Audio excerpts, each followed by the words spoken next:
of the year, go. Here it is. Here it is. All right. So you can't count, obviously. I think every great fighter has one more great fight in them. And I think Fury was a great heavyweight. I don't think he is that great heavyweight he once was before. And I think he's coming in heavier for this fight. And He said that?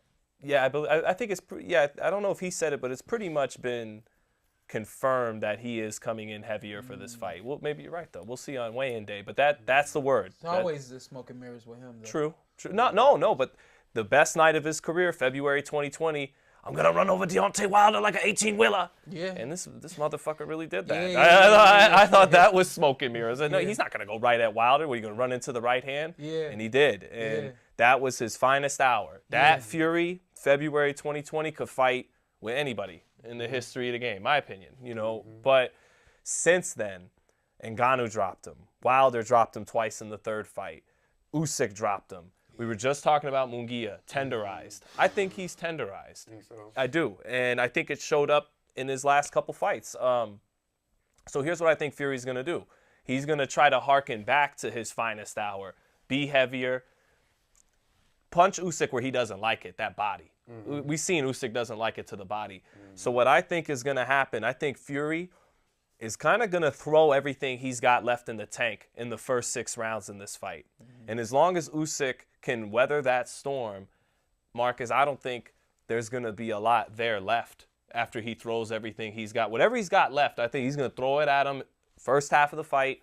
And then when it's Usyk's turn, I don't think he'll be able to take it because you have to go to the well and for that second and third win in these tough championship fights. And I think he's done that so many times. And even though Usyk's older, you look at the vitality in his face, he's a fresher fighter. Although what did give me pause heading into this fight is I know we all look at Usyk as the Cossack warrior, the humble guy. I think I sensed a little bit of hubris from him, a little bit of feeling himself. How can he not? Yeah, how can he not? But he's human. And then when he got caught up in the airport, right away everybody gives Usyk the benefit of the doubt, and I understand why. I wouldn't be surprised if he was a little messed up getting on the plane, and it is what it is. Maybe he was out partying. As humble Ukrainian warrior as he is, he may like a good time like anybody else, and he's enjoying the fruit of his labors. So at the airport, he wasn't allowed on a plane. Which airport? This was overseas somewhere. Okay. And so, later on, he and his manager explained it was a misunderstanding, and understandably, everybody was like, okay, we'll take you at it. Yeah. I wouldn't be surprised if he didn't get on the plane for the reason everyone else wouldn't be allowed to get on the plane, Yeah. So that, I thought, opened the door for Fury a little bit.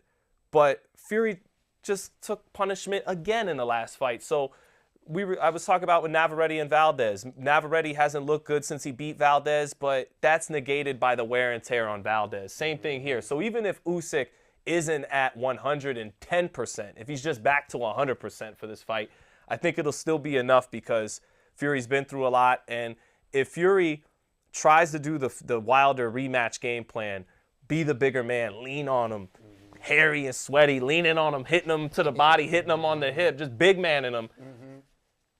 Now you're fighting, you could get more damage done doing that, but you could also receive more doing that.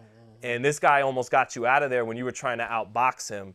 If you try to get him out of there and it doesn't work, I think he's going to get you out of there. Yeah. And so I think Usyk, who came dressed like the hitman and everything, he's here to do a job. He's here to finish the job in part 2. And I think he does. I think he stops Fury, and he's going to have to weather everything the big man's got early. But when you're trying to crowd Usyk, now the shorter, more compact puncher is also, he can get off at that range very well too. And you're going to touch that soft belly, as he calls it. And so I think we get a firefight in the first 6 rounds. I think Usyk withstands it, and I think he sends the big man home. I think he puts him away this time. He knocked him down in the 9th round as the other. And 4 years ago, that Fury beats Usyk, in my opinion. But that guy ain't around anymore. But we'll see. Every great fighter has one last great one left in him. I mean, some big motivation for him is, man, did you see the purses? If he win, he could probably get another fight. That would be enough motivation for me. I'm going to try to get this $100 million. If I beat you, we get another one. That would motivate. But you know what? He's had a lot of great paydays. But I've had all the money. I've won all me belts. It doesn't matter at the end of the day, Marcus. Doesn't. Hey, Zittel said it fine, man. That was good work. You. Yeah. He Thank said you, fellas. that Thank you. beautifully, and